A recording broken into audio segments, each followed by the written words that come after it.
Raymond Lully, who was one of the great early alchemists, once pointed out that the great tragedy of the concept of alchemy was the transmutation of metals.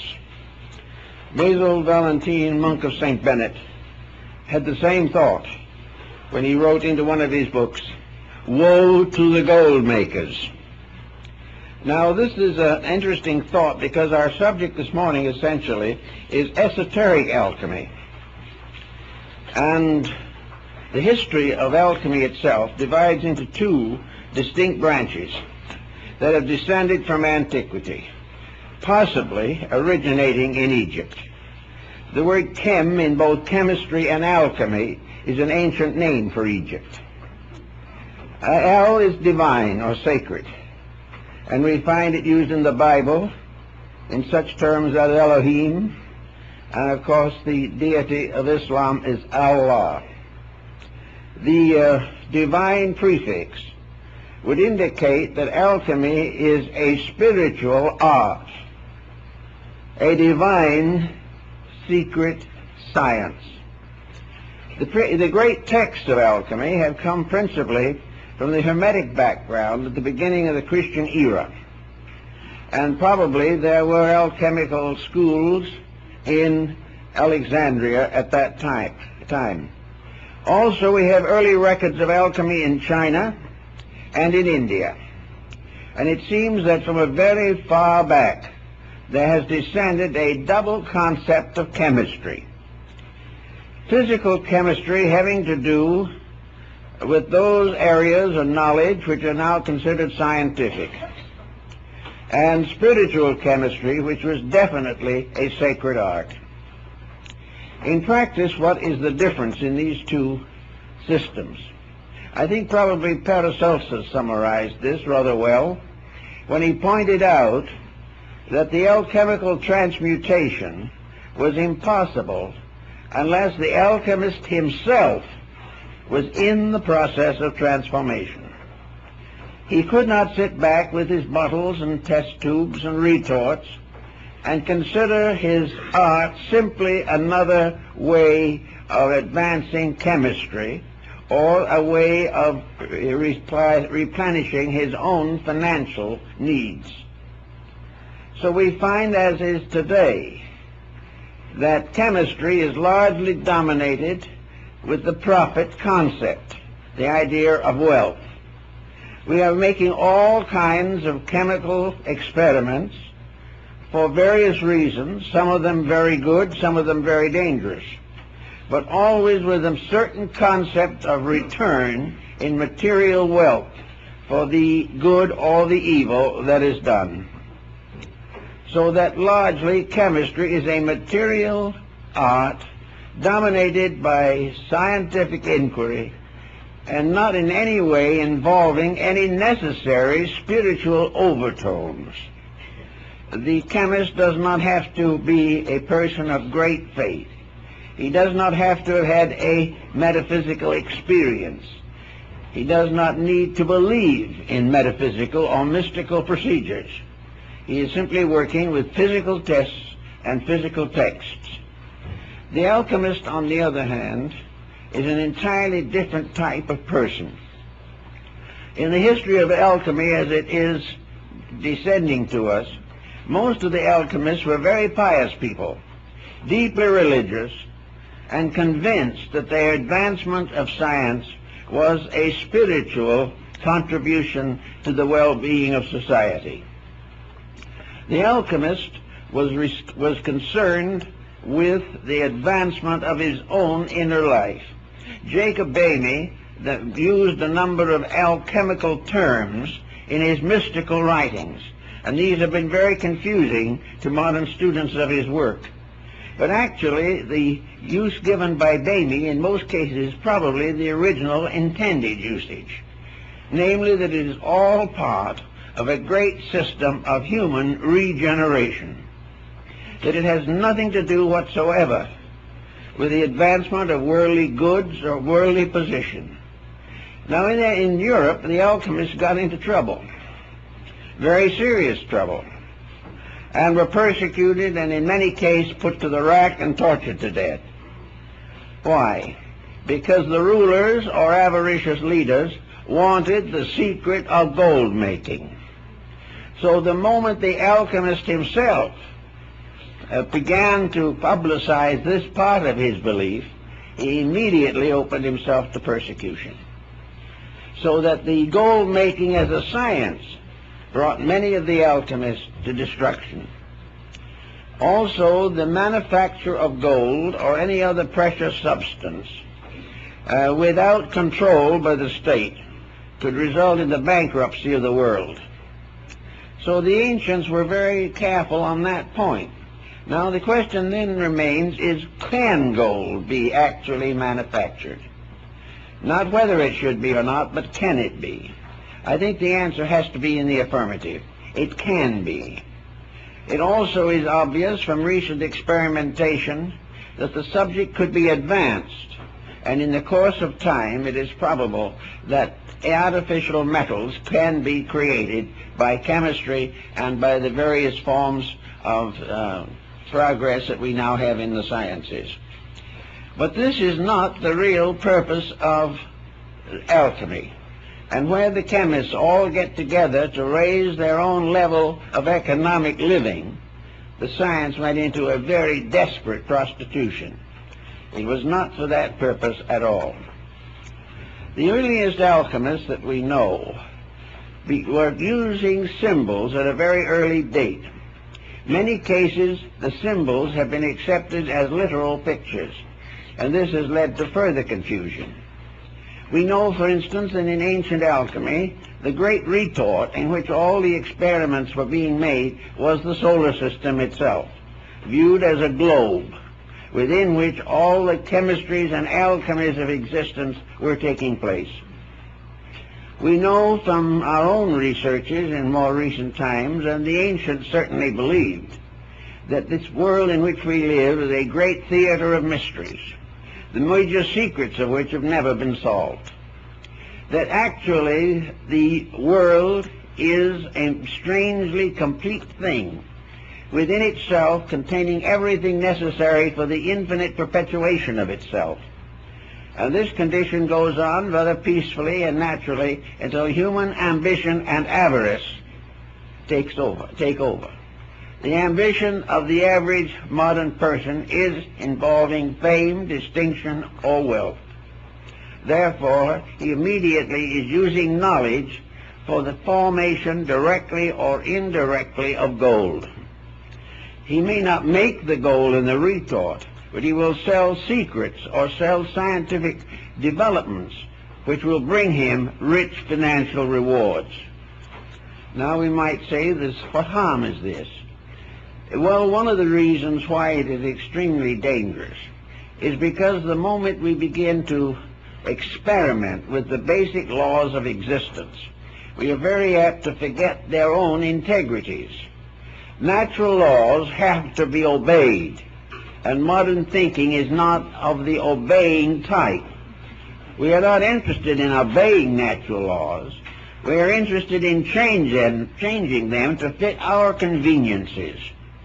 We want to use natural law to exploit the universe in which we live. And as a result of that, we are constantly in trouble and are in the same dilemma that burdens the alchemist. Many years ago, we had an amateur alchemist here in Los Angeles. He was a delightful old German gentleman, and for a prosaic living, he worked in a cheese factory. Now, he wasn't hoping to transform cheese into gold or anything of that nature, but he was experimenting on the side throughout most of his life, trying to work out these strange and mysterious formulas that had descended to him from the past. Before his passing on, by the way, which occurred many years ago, he gave most of his alchemical books to our library. But he passed on definitely certain that there was an answer, but that he had not been able to live long enough to find it. Then we had another gentleman who was engaged in alchemical speculation. He followed every rule in the book that he could find, and of course soon found that every book had a different set of rules. This is always confusing and very frustrating. He went on and on and on, using every contrivance of physical knowledge. He bought a lot of apparatus and instruments. He followed hunches and hints, and he kept on going, and he was always on the verge of a great discovery, but it never happened. The one thing that he did not do, as I tried to point out to him on a number of occasions, he did not have a deep, abiding love of God, faith, or mankind. He was simply an intellectual, convinced that a science could be made to work. But what the science meant in terms of his own character never seemed to occur to him. Now, when we go into the alchemy of China and India, we find almost immediately that the symbolism moves from pure chemistry and things of that matter to all kinds of vibratory patterns which we know in life. Alchemy in China was tied in with music and the musical scale, the harmonics of life. The ancient Greeks of the Pythagorean period combined all their knowledge of cosmogony and the actual reformation of man into a great mathematical formula, which was never to be taken literally, but was to become almost like a mantra, a sacred statement, which if obeyed could produce tremendous results. Also, as we went along through the different systems, we find that Hermetic philosophy became involved in alchemy. The Hermetists of Alexandria followed a mysterious being known to them as Hermes Trismegistus, Hermes the thrice greatest. Who he was, when he lived, no one seems to know. Whether he was a production of symbolism or perhaps a great alchemical adept of some ancient time, we do not know. But in Hermeticism we begin to sense the beginning of the transmutation of man as the essential purpose of the great alchemical procedure. In Europe, of course, it was necessary to be more careful in the promulgation of some of these beliefs because of the bitter opposition of the clergy. The clergy sensed the fact that in some way alchemy was a religion, and they were therefore quite sure it had to be included among the heresies. As a result, however, of the immersion of Arabic knowledge into Europe, the alchemical secrets passed to keeping of persons like Paracelsus and Kumroth and Valentine, and these persons gained their knowledge of the alchemical processes largely from Constantinople and Baghdad.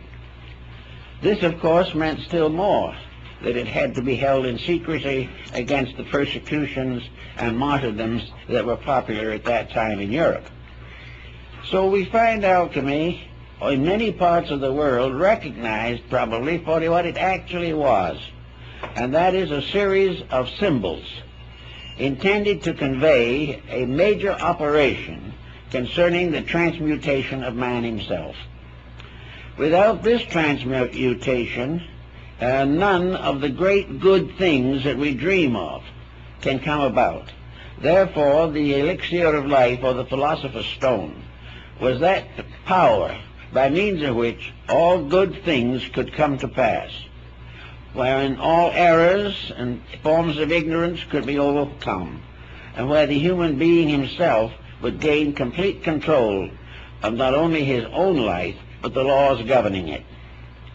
Therefore, we come to this particular thought that seems to be very much in the medieval alchemical tradition, and that is there any proof of transmutation? Do we have any actual evidence of things being completely altered? Has there ever been a scientist that could completely alter anything? He could modify it, yes. He could improve it to a degree. He could destroy it always. But the process of actual transformation of a thing from what it is to something totally different. This has been a question that has been of concern in alchemical researches for ages. The answer, of course, is extraordinarily simple. The answer lies in the human body itself. The process of digestion of food requires the transformation of elements. It requires an almost instantaneous adaptation of certain principles to special usages for which they were not originally intended. It is possible, therefore, for food which is taken in to in some way maintain a life principle which is not the food, which is not in the body otherwise, but it must be used to nourish the spiritual ends or principle in the human being. Therefore, the bread and butter and the cheese and milk keep alive something that is not any of them. Keep alive a thing which throughout life will continue to cause the heart to beat, which will continue to circulate the blood and nourish the functions of the human being until the end of life. Therefore, out of what goes into him comes out of him arts and sciences, poetry and music, philosophy and science, religion and economics. They all come out of someone, and that someone is nourished by the food, by the atmosphere around him, by water, and by the rays of the planets and the light of the sun and moon. Therefore, the wedding of the sun and moon in alchemy is very important. Not because we're going to have a wedding up in the sky of the two luminaries, but because we're going to have a union of the principles for which they stand inside of the human body itself. So we have the amazing recognition that one life flowing behind all forms and made available through nutrition to every living creature. We find, consequently, that from the harvests in the fields, that a world is nourished, and those who eat these harvests become proficient in many forms of activity. Now, this, in a sense, is the problem that we find in the Christian doctrine of the Eucharist. Here we have a problem of the divine blood. And in alchemy, this divine blood is the elixir of life. How this divine blood operates is not clear to many people. But in some mysterious way, universal life supports living things. And these living things may never be aware of the source of their own nutrition. And in a mechanistic era such as ours, they do not care about the source of their nutrition. All they want is to keep on going. Now, out of all this has come a new concept of nutrition also. A concept involving vitamins and proteins and carbohydrates, and an entire system of nutrition based upon the development of highly specialized nutrients from the various food materials that we eat. That all these food things have something to do with the maintenance of the various structures of the human body. In this sense of the word, there is an acceptance of alchemy without any understanding of it.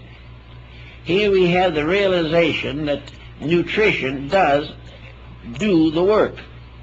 But how this nutrition does it, and why it does it, and how one general type of nutrition can maintain an infinite diversity of creatures is another problem that is difficult to understand. One of the problems, of course, is that the nutrition must be regarded as conditioned to the creature which is receiving the nourishment.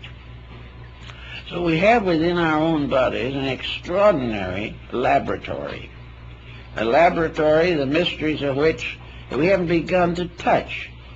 A laboratory in which every type of nutrient is made available to every type of living thing. And all this happens without a chemist sitting somewhere and arranging it all. We can, in nutrition, have someone who can help to make it practical, who can prescribe various materials for our common nutrition and for special emergencies that arise. But prescribing them is not creating them, and prescribing them is not understanding them. It is simply that we have gradually come to know that certain materials have certain effects, and we depend upon this to maintain the procedures which we hope will strengthen and lengthen our life expectancies. Now, immortal life was one of the beliefs of alchemy. So they had a number of very quaint and unusual concepts about this matter. Some of these concepts are very difficult to understand even now. But we know that they definitely believed that there were in the world a few individuals who had solved the mystery of alchemy. And the master of all the alchemists was Elias Artista, the most celebrated of all the Hermetic adepts and philosophers. No one really knew him, although we do have 2 or 3 early books in the library in which the alchemists describe a meeting with him. But Elias Artista was the symbol of the perfect alchemist. He had a number of disciples, however, who came very close to him in achieving the ends which he sought. And the powers of Elias were such that he would appear in laboratories where worthy persons had worked very hard for years and given them a hint or a little advice to advance their researches. Then he disappeared and was never seen by them again. He appeared in many nations and in many different appearances. He spoke many languages, but he is supposed to be an eternal person, living on and on, because there was nothing within himself to cause him to die. Death has to be the result of causes, and life expectancies are increasing constantly. But life expectancies to reach phenomenal extension of time are now either a phenomenon in themselves, or else they are the result of very serious scientific conditioning or constitutional ability to adapt nutrition over a longer period of time than is possible to most people. The alchemists also pointed out that the beginning of the alchemical experiment was, of course, to remove all friction from life. By friction we mean wear and tear. Now, what is wear and tear? Well, to most people, wear and tear is doing the things they have to do and have no particular interest in doing. Wear and tear is also the result of the lack of control of the mental, emotional, and physical activities of the individual. All of these activities use energy. A large part of the energy we use today we waste. We are not conserving it. We are not taking care of this mysterious vitality that comes to us. We are allowing it to be expended in all kinds of useless ways. Of course, we have to make physical adjustments for employment and things of this nature, but at the same time, it isn't the work necessarily that is the greatest cause of problem. It is the attitude toward the work. It is the lack of enthusiasm, the lack of recognition of significance of the things that we do that depresses. Then emotional relationships, out of hand, can become a terrible enemy to vitality. Worry, fear, anxiety, all of these use up part of this alchemical nutrition that is constantly being made within ourselves. If we waste it, we can no longer have it. If we use it unwisely, it is dissipated. And gradually, to keep on with the artificial attitudes that we have, we undermine the necessary functions of the body. So the alchemists, first of all, declared that the master of all arts was God. Deity was, in a sense, the extra-personal, perfect alchemist. because in deity all things continue according to the divine will. How this will operates, man does not know exactly, but he does recognize, if he is mystically inclined, that there is a tremendous background of eternal wisdom behind the things that happen in nature. And so deity becomes the perfect force behind generation and regeneration. The deity brings forth the seed, the plant, the flower, and the fruit. And then that seed becomes the next generation of the same. And in alchemy, these seeds are called the tears of God, because they are the weepings which produce life everywhere. The symbolism is strange and obscure, but we can gradually work some of it into a pattern if we try hard enough. We must begin with what the alchemist begins with, base metals. We must begin with things as they are here, visibly and inevitably. We cannot build our alchemical formulas from elements or substances not available to us. So the beginning of all things is to recognize that the first operation is a transmutation of physical factors, elements, and properties. In other words, purification. If it's mercury, it must be purified. If it is sulfur, it must be purified. If it is salt, it must be purified. And if it is man, he must be purified. Everything begins with the purification or the removal of the dross, which limits the value and limits the survival of elements, principles, and substances. So we start with the concept of a pure material with which to work. The alchemist is given various clues and keys on how to achieve this pure material. He might assemble it under certain aspects of planets. He might wait until the moon shines upon the water before he uses it in his test tubes. He may do all kinds of things. He must purify, first of all, by gathering his materials from pure sources, as much as he can. Most of the great experiments of Paracelsus and many others were possible because of the pure high atmosphere of the Alps. Here materials were uncontaminated. Here things grew to the fullness of themselves. And here in his day there was no smog or congestion. These pure materials, having been found, become the basic elements with which to work. Now you may have to go out and work and look and search for a long time to find a pure material in workable condition, something that you can actually use. Now the same problem applies to the person himself. The alchemist must first purify his own body and his own nature.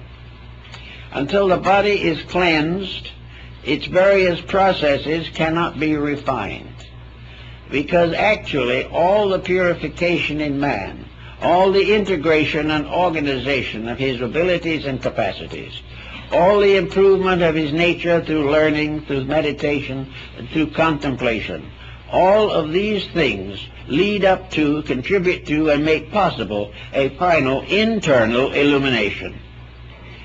The final secret has to come from inside. Therefore, everything has to be refined until the soul of itself is available. And in man it is his own soul. And until this is available, he labors in vain. Now the things that have to contribute to this progress must be considered as disciplines or as first steps toward achievement.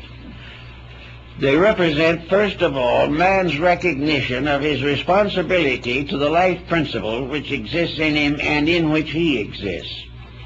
This principle is divine, sacred, and the most valuable and mysterious thing in the whole world. Unless the individual is true to this basic principle in his own life and his own way of living and thinking, he cannot hope to advance in the cause of spiritual alchemy. So he must do everything possible to make his own life reasonable and normal. Now, this doesn't mean that he has to depart from society or go into some refuge on the top of the Alps. It means, however, that there must be an establishment of basic harmony within himself. Harmony is the proof of the compatibility of the elements. Harmony is the ability of different chemical elements to work together, and this is only possible when they are purified, for in their gross form they will never be compatible. Salt and sulfur in the form of the physical elements that we can buy in a store can never be compatible. Therefore, it is necessary to cleanse them both, refine them, and take out of them those elements or parts which are the cause of conflict. It is not the spirit of sulfur or the spirit of salt that is in trouble. It is the crystallization around it, by means of which it becomes in conflict with other similar crystallizations. This, we know, then, is what the ancients believed to be the creation of peace within the self. The alchemist must put his own house in order. He must begin by realizing that he is actually searching for something that is in its substance and essence completely sacred.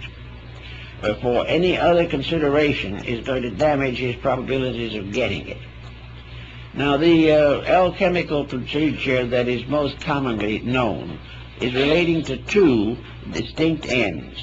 One is the creation of the philosopher's stone, and the other is the brewing of the philosophical medicine, the elixir of life. So the stone in itself represents the body of wisdom purified, and the universal medicine represents the soul. The medicine of immortality must be derived from things that have a birth and death within themselves. In other words, the nutrition that is given off may cause the primitive element to be lost, but its power goes on. It does not die. It simply reincarnates on a higher level. For when we take into ourselves basic elements, they are reborn in us, and therefore pass through a process of evolution as they are used by the human being to maintain the economy of life. So in the beginning, the alchemist must find a quiet place to work. He must have his little laboratory.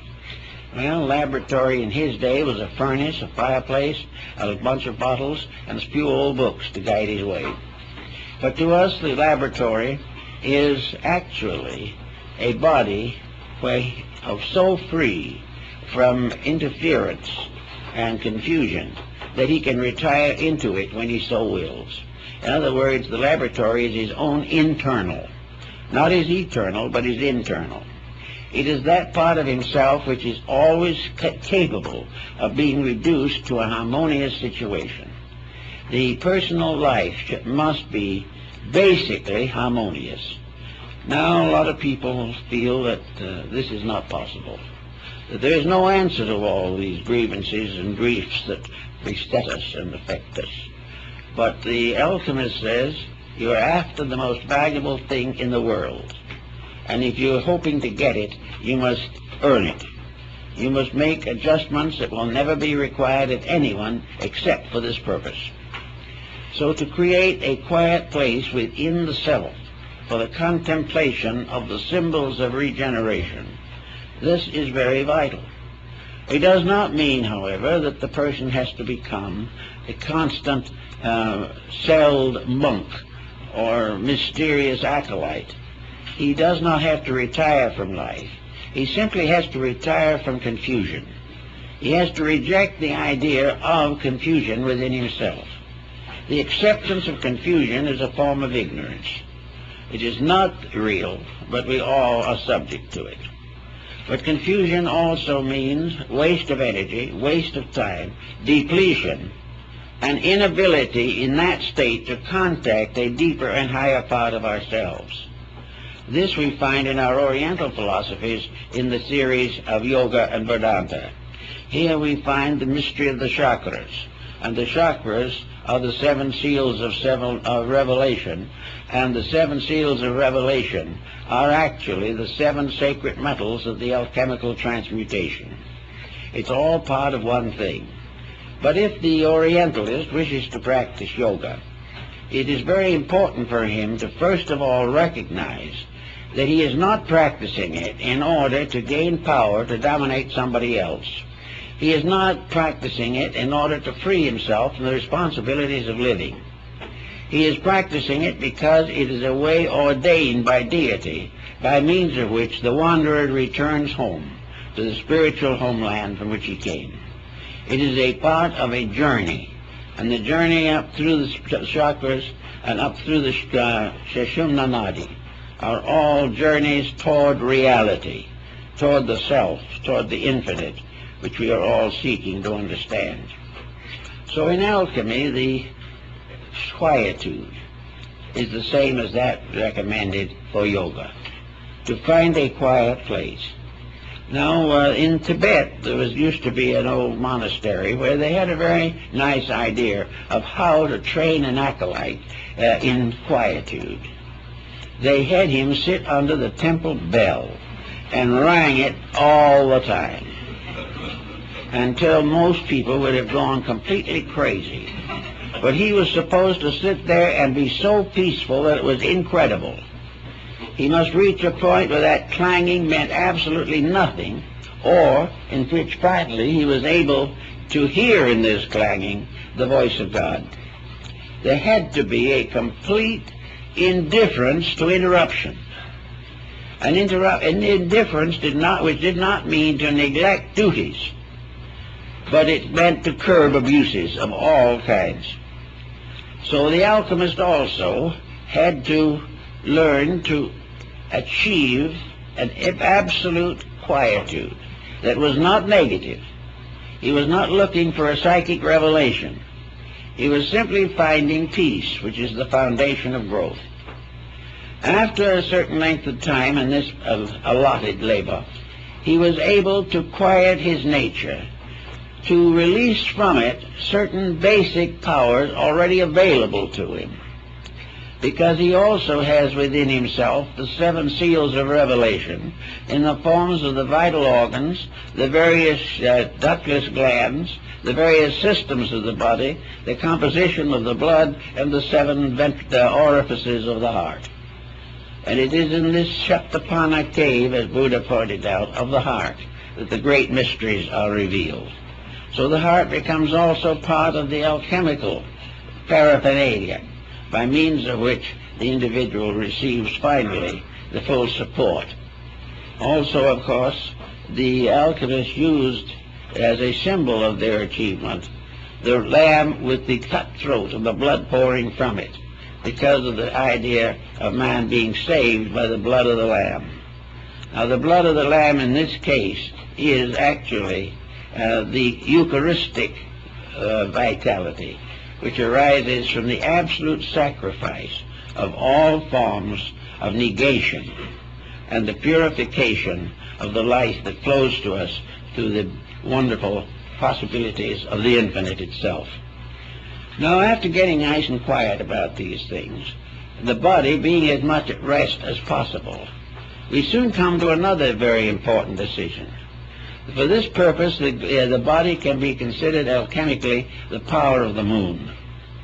And this body being subject to all kinds of digestive and assimilative processes, the lunar energies work for the maintenance constantly of the peace of the flesh. And the individual has to cooperate consciously with this process if he wishes to proceed further. Now, having gotten a little bit of control of the body, we make usually a very disheartening discovery, at least for the beginning. And that is, essentially speaking, the body, which is the earth of the alchemical experiment, didn't really do us very much harm in the first place. It wasn't the flesh, but the dweller in the flesh that was giving trouble, nearly always. The flesh was not, it was the victim. The flesh was being scourged daily. It was being constantly beaten, like some faithful animal by the ambitious, self-centered driver. So the next thing was to find out what this driving force was. And the moment we do that, we begin to get into the fire principle, which is emotion. Now, emotion is life. The energy behind emotion is magnificent. It's divine. But the use we put to it is miserable in most cases. Emotion is when we get mad, angry, jealous, our ambitions run wild, we don't like people, we don't like things, we can't stand the daily problems of life, and we become beautifully and systematically neurotic. So with all these disagreements within ourselves, our emotions are constantly battling us. At the moment we sit down somewhere, a negative thought floats in. Another idea comes along. And always there is this temptation, if I'm going to work this hard, what am I going to get for it? And this is one of the major temptations. Those working truly for the good of the great alchemical mystery are not concerned about what they are going to get for it. They are concerned only with the fact that it is the spiritual and moral necessity of their lives, that it is that for which they were intended in the first place. And the only thing they're going to get for it is release from the absence of it, release from the pain and misery of trying to live without it. So the emotional factor, which beats the body, which uses up a very large part of the energy which the body is able to manufacture, is a constant wasting of life. It's the wasting of the divine power. It is actually the body being perverted and being mismanaged simply because we want to do what we want to do. Now, behind this little mystery and this little problem lies thousands of years of tradition. We have always supposed that when we were unpleasant, we had a right to be. We also believed that when we wanted to think something nasty about a person, it was our privilege. Or if we wanted to be angry and go into warfare, that was also a right that was inalienable. So out of emotional excess on the personal level are all the temper fits and poutings and psychoses that we most dread. And on the larger world field of the great alchemical retort, this misuse of emotional energy is war, crime, and all the difficulties that we most fear. So in a small way, we have to heal war by getting rid of our own conflicts, getting rid of our own hurt feelings, our own offenses, getting rid of those things we want to do which we know we can't, and the extravagance which demands that we accomplish the incredible or be miserable. We have to get our attitudes and our emotions down where they're reasonable, and we have to use them reasonably and beautifully. One of the best uses, of course, of emotion is art and music and things of this nature. But in the ordinary commonplace of things, it's kindness, it's affection, it's the natural friendliness of human beings. And where this increases strongly, there is a change in body chemistry. The emotions no longer persecute the body. They no longer offer the body on the altar of their own ambitions. They do not destroy. They do not nurse grievances. They waste no time remembering past events. The only thing that we remember from the past is experience which is helping to make us better now. So gradually we relax the emotional content. Now the emotions can be beautiful, and emotions that are beautiful are well worth cultivating. But here again, they must be sincere, they must be real, they must be naturally within a pattern of normalcy. Even the best emotion gets into trouble if it becomes hysteria. Then we have to pass on to the next level of this complicated pattern, and that is the mind level. As the emotions sit around making trouble for the body, the mind arrogantly stands up and makes trouble for both. It is a detriment to the emotions, and it is a further detriment to the body. The mind sets the body in great habits, and these habits are mostly unreasonable. The mind is the final basis of career. It is that which we learn to do well so that we can get rich doing it. The mind is planning forever to make a millionaire out of the body. And the body, being unable to stand all that pressure probably drops dead after the first 10 or 20 million. This is the problem of the mind also, argues and debates. It's the mind that's up to neck in politics, regardless of whether any of the candidates are worth voting for. The mind is the basis of telling other people how to live when we don't know how ourselves. And the mind is that which comes to the conclusion that the more we accumulate, the happier we are, when every day this is proven to be an absolute falsehood. So all these problems, the mind has got to be brought down to what it was intended to be, a sort of psychological bookkeeper. The mind is not the master of life, although we have allowed it to become such.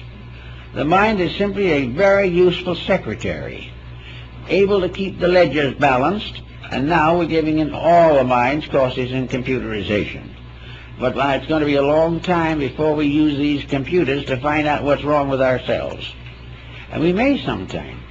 It may be someday that we will have to fight it out with the computers, because they may be more right than we are.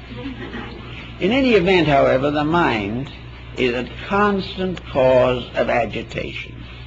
Its ambitions and appetites know no bounds. And very often it forms a very difficult and unfortunate partnership with the emotions.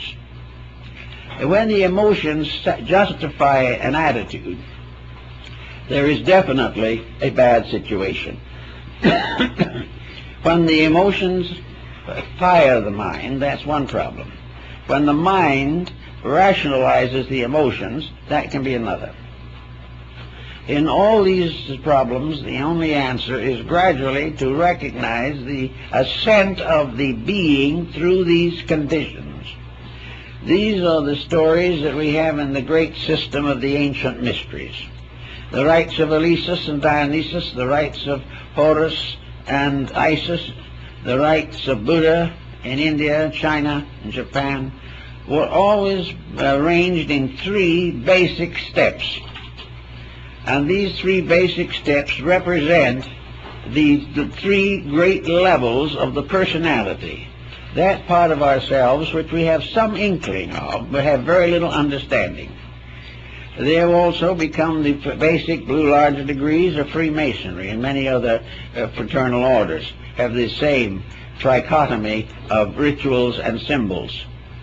So the three together constitute what might be termed the visible or tangible temples.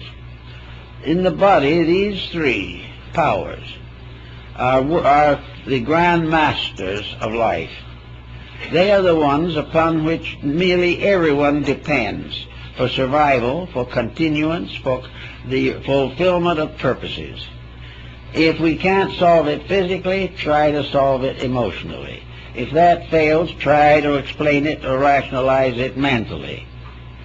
Then if all of these things fail, we're at a kind of a wit's end. Sometimes we simply drop back and they say there is no answer, and return to the more familiar things. And those of a more idealistic nature look upward and see above these three steps something else, perhaps God.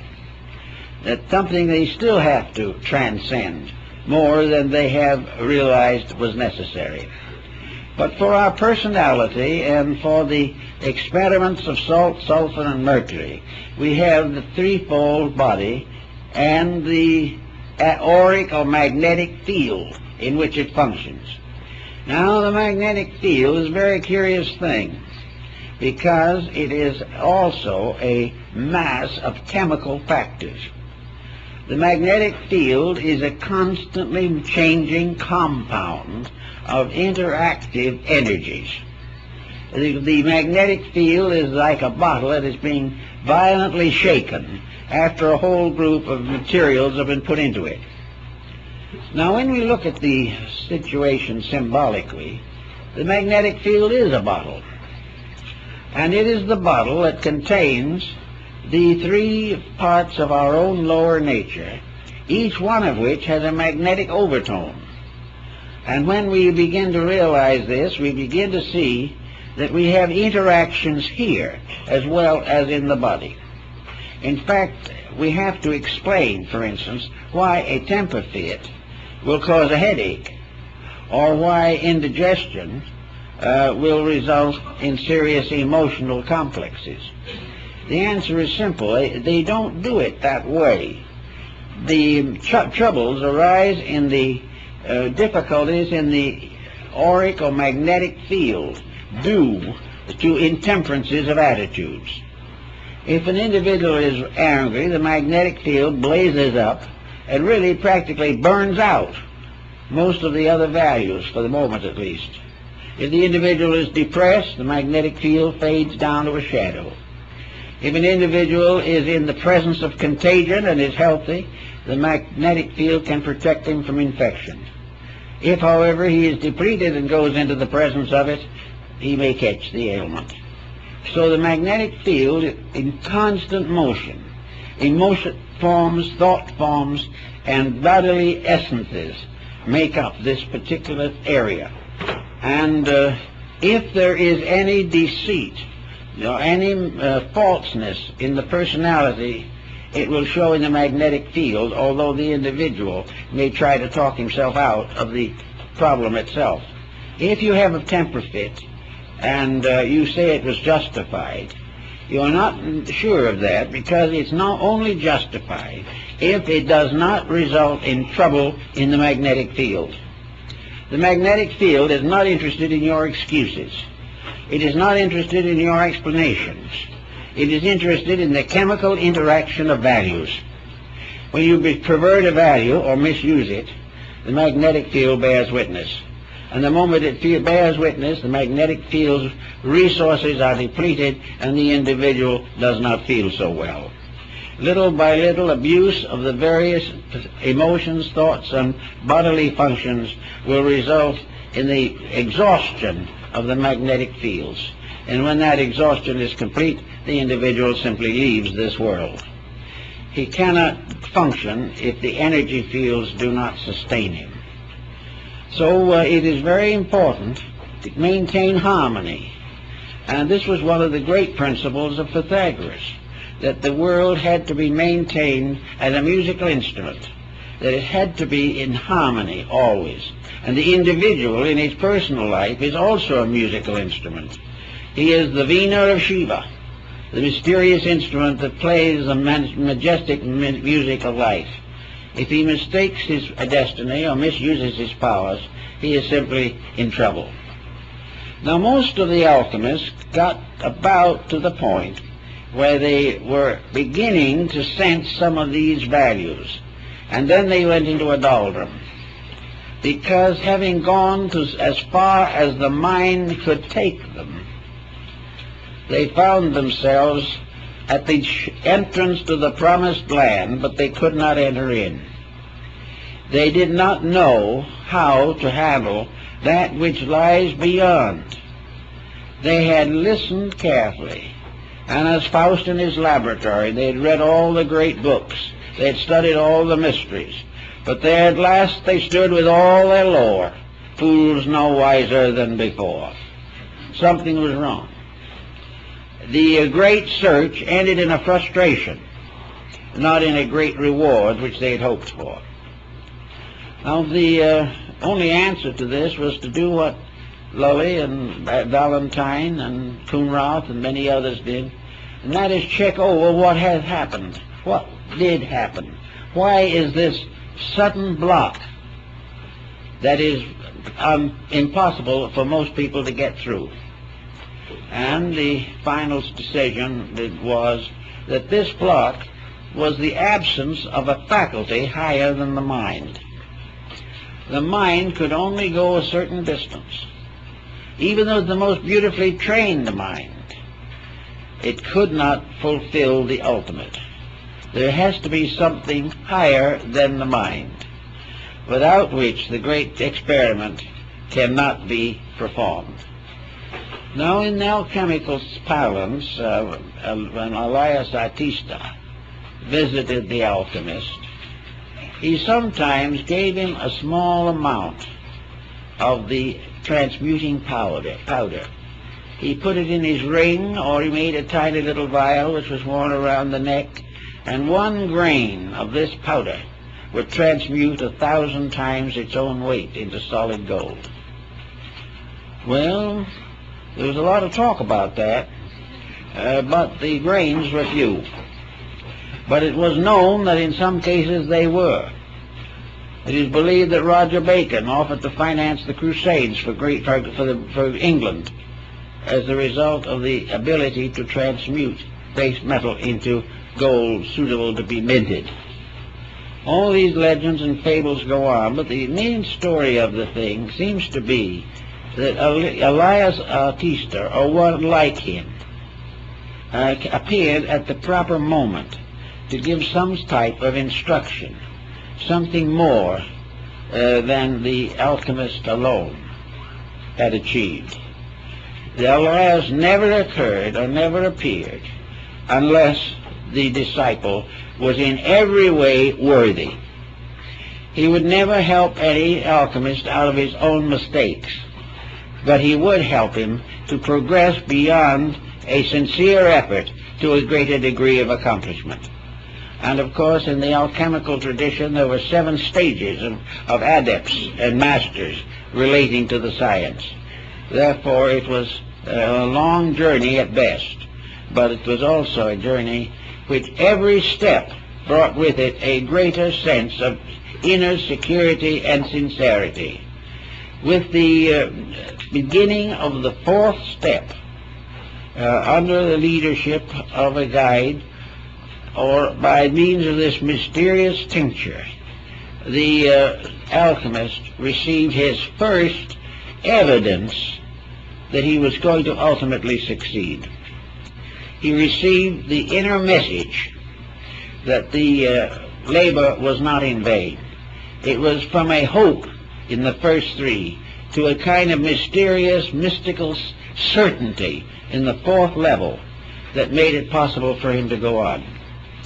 So this 4th level was found, and of course we find in alchemy the life of Christ is an alchemical formula. We also find, according to the Kabbalists, that the Song of Solomon is also purely a chemical formula in disguise. But the Christian formula of the Christ mystery places Christ as the final achievement of the universal medicine. And in the alchemical symbols, figures of Christ, also of other saints, appear in the bottles to indicate that this was the intention of the story, although most people didn't realize that fact. So in the 4th step, we come to the next thing, and that is the beginning of an integrated mystical experience. In other words, the 4th step was the awareness of the soul. It was what in Indian philosophy is the Buddhic state. It is the state of the individual suddenly becoming rational inside himself, achieving a sense of reality superior to thought, and also becoming for the first time capable of directing his own efforts by the very divine power within him which he was seeking to release into manifestation. So in the ancient Hermetic mysteries, the soul was the symbol of the Elias Artista, the adept. It was the one power in man capable of becoming the internal instructor, capable of becoming the source of inner enlightenment that cannot fail. Now, in the In the system of the alchemy, the cultivation of this soul power is perhaps most clearly defined in the writings of Böhme, the German theologian, mystical shoemaker, who was one of the greatest mystics of the Protestant world. Böhme was the one who finally realized that within himself was the adept. The adept was not somebody wandering around outside. The adept was the adept self, more or less in the same spirit of leadership that we find in the psychology of Carl Jung, where the teacher, the inner teacher, becomes the symbol of the master alchemist. In this particular phase of the subject, light begins to shine from within. Light begins to clarify things. The eye begins to see through the blind spot in its center. The world becomes more and more translucent. The elements become more and more understandable. And instead of seeing nothing but bodies, the intuitive mind gradually learns to see nothing but qualities. And the intuitional mystical experience is one in which the individual, looking at things, sees them as they are, and not as he has thought them to be. He sees the rock and the stone and the star, not as he does with mortal eyes, but from an inner vision which projects a higher level of sight. In other words, to make it a little clearer, all things that exist have not only the visible forms of their existence, but the invisible forms. Each rock and pebble, each twig and flower is not only a physical thing, but a metaphysical thing. With the mind, emotions, and bodies, we see the physical thing, we pick them up, and we make a bouquet of flowers. With the psychic power of the soul, we see the psychic bodies of these things. We see the magnetic fields of them. We become aware of their degree of growth in the development of their potential. We also become able to watch clearly the result of combining them. We see the compatibilities and incompatibilities. We see the elements that work together and the works that cannot be reconciled. So little by little, as we work with the soul eye, we become aware of the universal soul.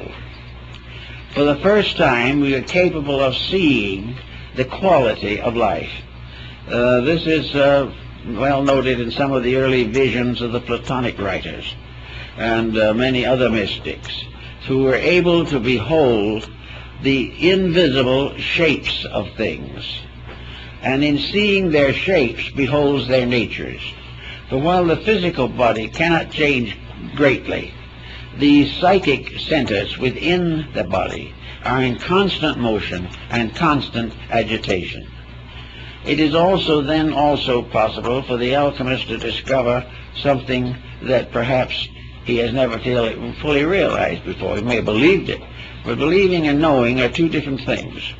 He knows, for example, that no matter where he turns or what he looks toward or what he examines, there is nothing in the entire universe that is not alive. Even the grain of sand is a living mystery.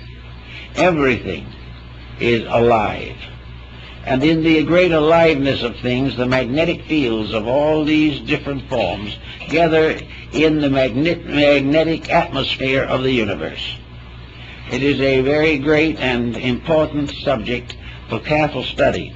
But in any event, with the beginning of this dimension of value, the alchemist begins to discover how to accomplish the mutations which are necessary to his art. He knows the principle of sublimation. He knows the cycles of recapitulation that have to be used, because gradually he sees that alchemy is only a symbolic representation of the entire process of universal activity. Everything is part of the same great pattern, and this pattern unfolds as we become capable of understanding it. The pattern is never more nor less, but our relation to it is forever changing as a result of personal growth. A disillusionment or a frustration, these leave scars in this great pattern. but in the course of things we go on in any event to that which is necessary to us. As the result of the development of the soul cycle factor, we are reminded of Nicolas Flamel, a Shriner in France, who became an alchemical adept. He and his wife Pernella both worked together and finally accomplished the projection. Then what did the good man do? Flamel simply took all that he had made, with all of his arts and all of his struggles, and dedicated it to the building of churches and the service of the poor. And in the Yard of the Innocents in Paris, his Church of the Innocents stood for centuries, but was finally destroyed during the Revolution. When I was in Paris last time, I tried to find where the church had been. I finally found the Square of the Innocents, now a little park, but no building. And in the yard of the Musée Clément in Paris are stones from the ancient church. And this church was ornamented on the outside with the hieroglyphics of the achievement of the great work. But the whole process was based upon the simple fact that Flamel had dedicated everything that he learned, every advancement in knowledge, simply to the relief of suffering. He had no intentions of profiting by it himself.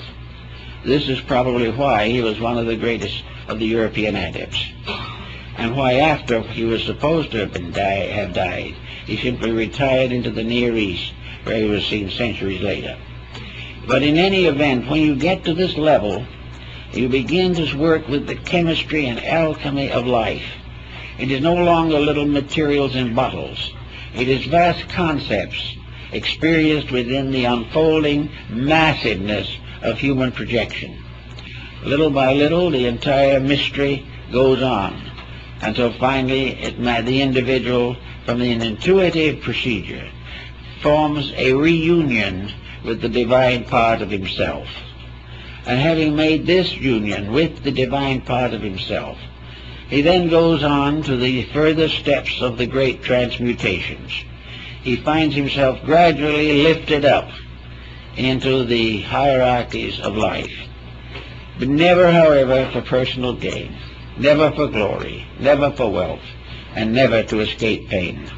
These things are processes of growth, and the pains and sufferings that we have are the impairments which by our own policies we know no better. It is not a fault.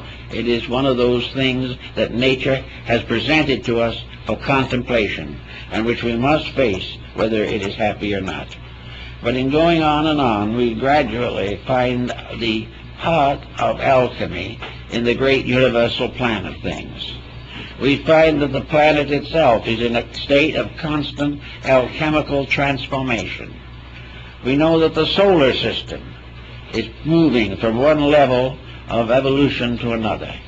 We know that the whole cosmos is coming in more and more into perfect harmony with its own rules.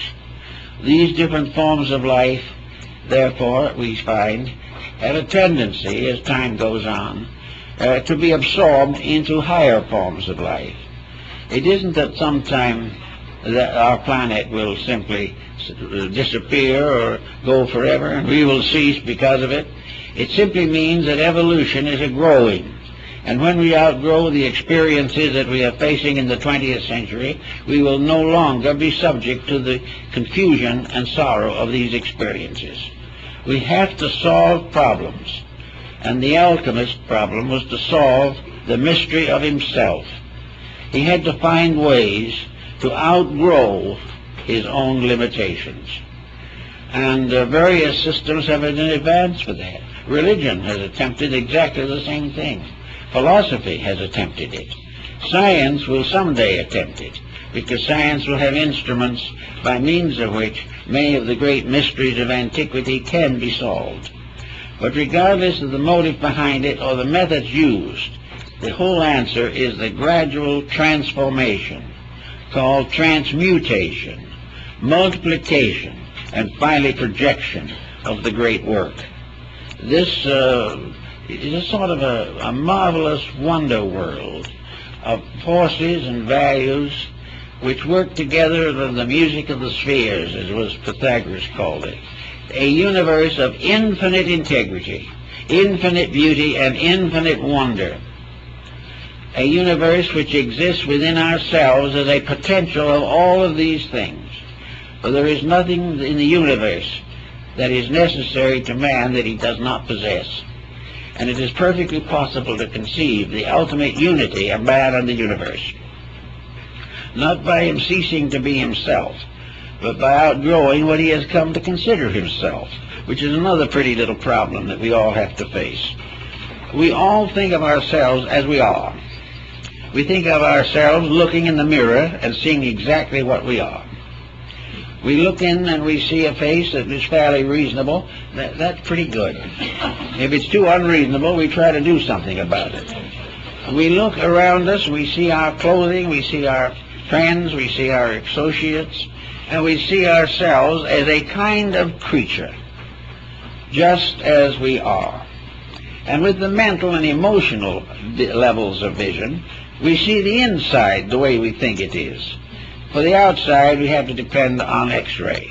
But on the other phases of it, we look inside, and we see ourselves as a more or less complicated mass of conflicts and contradictions. We realize that we have nothing to brag about if we want to be really honest about it. But we always think of something to brag about. And all these infirmities, weaknesses, limitations, we take for granted. The individual is what he is. He's going to be here a little while, then he's going to leave. Where he's going, most people aren't very sure. But in any event, we take this selfness as it is to be ourselves. This selfness is the thing we've given the name John Doe to. And whenever someone says John Doe, we stand up. We recognize ourselves by these forms utterly and completely. We recognize ourselves as a separate entity somewhere in the world of creatures. And it never occurs to the average person that there is any real reason why he should be anything else except what he appears to be. There's no reason why he should give up all his pleasures for something he doesn't understand. There's no reason to assume that he could ever be any more than he is. Science is very doubtful about that. He thinks he might, in the course of millions of years, become an animated computer, but there's no proof of that. We just don't know, but we assume that as we are is it. So it's from that standpoint we are locked in the lowest level of achievement. But the only other answer seems to be to try to make as it is as comfortable as possible. We don't want to suffer more than we have to. We do not want to do anything that is going to inconvenience us. We want to go along as well as we can until we leave. Well, this, of course, is a lack of aspiration. And there has to be some aspiration or nothing works. Therefore, it becomes very necessary for the individual to sense that there is something more that he can become, or he will stay the way he is. No amount of education can get him out of it, because education can only help the mind, but the mind cannot get at the fact. So out of growth, out of friendship, kindness, experience particularly, we have to gradually release the soul power, the overself of Emerson. We have to release this inner superiority and give the best of ourselves immediately the rulership over the rest of ourselves. Plato said that in the philosophic empire, the wisest lead, and those not so wise are still wise enough to follow honorably. To the individual, the best part of himself must be the leader of the rest.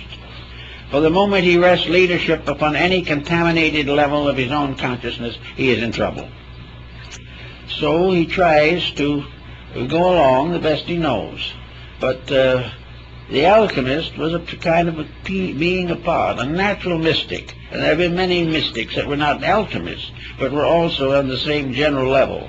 There is a part of society, it's a small part, unfortunately, that has discovered within itself the need for growth, the need to become more, that there are certain nagging questions that we need to answer in order to live well now. And we also have to know more about more before we can get along with the little that we do know. Gradually, we have to increase in all these values in order to make life in this world suitable to us. We have to try and find the answers to war and corruption. We realize that as we are now, even though we may never be in a war ourselves, we are in a war and conflict with our neighbors and our families and within the biological structure of our own bodies. Therefore, something has to be done to arbitrate these things.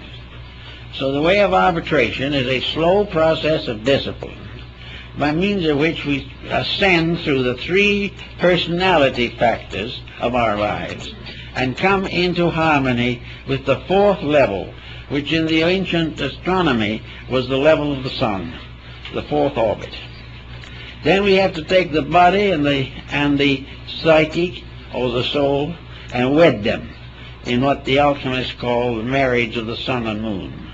All of these things are interesting experiences and philosophical thoughts, but out of them come certain simple things. Alchemy is nothing more or less than a dedicated effort to find out where we came from, why we're here, and where we're going. It is also a science by which all sciences built in selfishness can be rededicated to the common good of humanity. It is a way of applying all that we know to all of the problems that we must solve. Gradually, step by step, we become more knowing, more useful, and more helpful. And we become better citizens here, and whether we realize it or not, we're better citizens of eternity. So the alchemical symbolism is a lovely metaphysics. It is a gracious and beautiful approach to one of the great problems of daily existence. And every individual in his own personal life can be an alchemist. He can be a worker with the divine chemistries of living. He can work with the chemistry of adjustments with society. He can work in disciplining his own nature.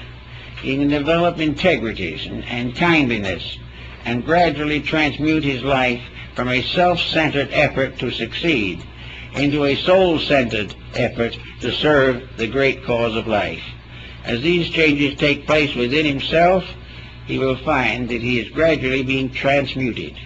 He is being changed from a mortal creature to a divine being, which was always there, always within him, but which was locked by the limitations of what we might term natal ignorance, the ignorance of a life growing up that has to grow to know, has to develop its own potentials in order to be able to learn, and which, one way or another, by the problems of life, will ultimately be impelled to dedicate itself to the search for that which it needs to know. If we put all these things together and work them out, we will be, I think, good alchemists, good mystics, good Christians, and good followers of the great ethical principles of the world. I'll thank you very much.